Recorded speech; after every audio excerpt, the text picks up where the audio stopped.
Welcome to the channel. Today I'm going to show you how to set up your Xbox Series S or X console.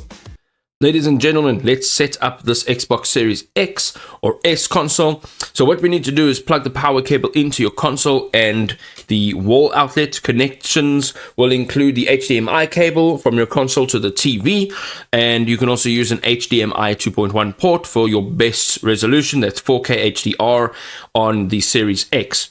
Now, press the glowing Xbox button on the front of your console to turn it on. You'll see the Xbox logo appear on your TV screen. Download the Xbox app on your smartphone. Tap the console icon, select Get Started, and choose Set Up a New Console. Enter the pairing code displayed on your TV to link it to your phone.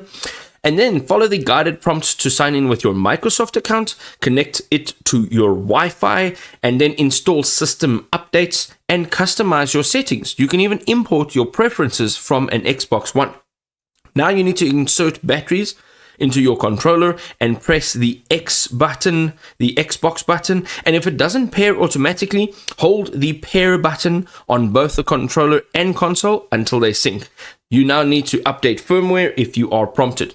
Now, some additional tips. Use an Ethernet cable for most stable online connection. You can use Wi-Fi, of course, if you do prefer wireless or if that is all that is available. Also, make sure your Microsoft account credentials are ready to speed up the whole sign-in process, and then skip the app setup entirely by pressing the menu button on your controller and follow the on-screen instructions directly.